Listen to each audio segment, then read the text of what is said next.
All right, Steve, let's start with you. I mean, here's the dilemma, right? People are watching, they're clicking on news about Trump, engaged, it seems like they haven't been in years, and yet simultaneously saying they're kind of Trumped out. So how should news outlets in Canada in particular respond? I think when somebody tells you that they're tired of hearing about a certain news story, it's because of the way we keep presenting it to them. And, we're still in the early days of Trump, and, you get the day by day, blow by blow, but we're getting to the point now, and we're not that long into the administration, we're only a month in here, where I think people are looking for the next step of the story. They want to be told what they can do about things that worry them, and they want to know how they can make things better if they disagree with Trump, or how they can make their own political world better. So I think we need to do a better job just of telling those stories as well. And when people say they're sick of Trump, what they're saying is they're sick of not being able to do anything about the news stories they're seeing. That's what's tiring them out. Charles, what feedback are you getting from your listeners? Do they want more Trump, less Trump, or do they want different Trump, as Steve suggested? Well, all they talk about is Trump, but of course it's no different than the States. Half the people don't like the fact that he's being criticized all the time, especially my conservative friends don't like the fact that I'm not playing along. I'm criticizing because I'm just trying to call it the way I see it. That's what I've always done. That's the girl I brought to the dance, but they don't like that. They still listen, of course. And then, of course, you've got the other side.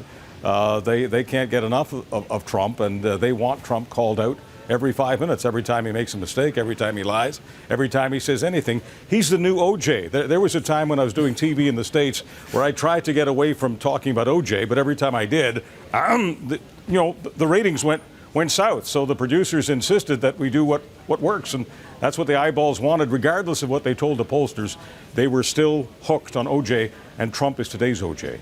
And so, Steve, how long are we in this OJ phase? I mean, Trump is going to be president for 4 years. Can we actually continue to have this level of coverage? It's been a month and there are people exhausted. Right. He may very well be for 4 years. But I think there's still, very much an idea of everybody's waiting to see how these early days are folding out. So the incremental stories that are happening now that are getting huge coverage, I would expect those to fall back as we go a little bit further. And I expect news organizations, especially the ones that aren't, the Washington Post or CNN, whose business it is to cover the daily, movements of the White House, will start to pull back a little bit and start to offer more context, more bigger picture news. Right now, everybody's still sort of chasing the shiny object, and it's a super shiny object that it's easy to follow. But as you start to look at your own audiences and what they're looking for, I think those stories will start to fall back and start to change into something a little more constructive, a little more big picture, and a little more regionally oriented, rather than just what did Donald Trump tweet this morning.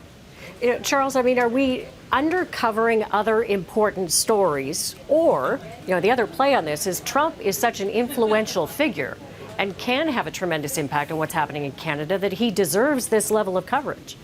Well, it doesn't matter what story is going on in the world. Trump is either commenting on it or Trump is affecting it. But the point is, it isn't just, Canadians paying attention to this American story. It's not an American story. It's a global story.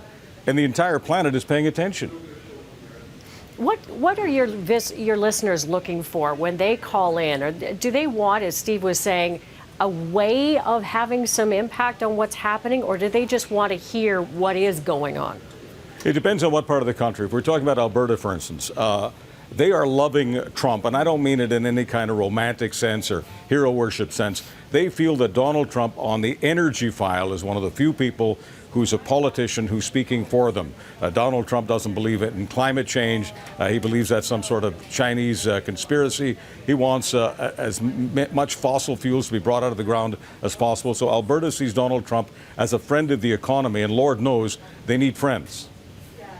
And Steve, I'm wondering, how do we manage this idea that if there is a story that is critical of Donald Trump, then people see that as a positional story, as opposed to a journalist observing something? Yeah, that's something you hear a lot about, criticism of mainstream media and, capital M media when we're talking about how people perceive the coverage we're doing. And, the media's done a really bad job over the last 30, 40 years of actually listening to its audience. And it's easier now than ever for that audience to actually speak back to the media or to find alternative media they feel is speaking to them more directly. So when they see stories that are critical of Trump and they're true believers and feel they're unfair, they're very quick to call it out as fake news. They're very quick to go find those stories elsewhere. But they're also very quick to challenge news organizations now as well. So the onus is really on journalists to show their work and explain why they're reporting the stories they're reporting in a way it hasn't really been before. It's the nitty-gritty bits of why that story is important really has to be brought out now in a way I don't think we've ever seen before. You know, Charles, I'm going to ask you a question that, frankly, I've been asked a lot, and I'm still trying to figure out the answer, which is where is the space for investigative journalism as it relates to Donald Trump when you do have such a polarized audience in many cases where they think, look, if you uncover something about him, it's because you're trying to work against him as opposed to doing the journalism?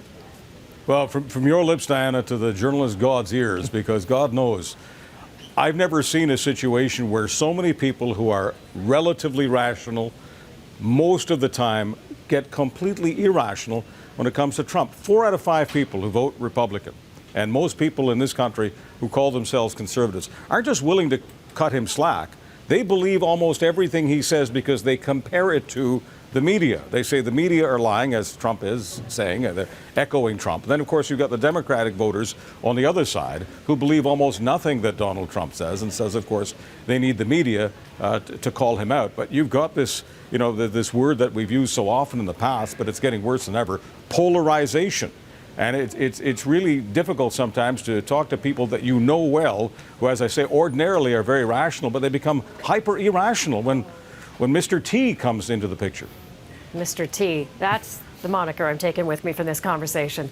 Thanks you both for joining us. Thank you. Anytime.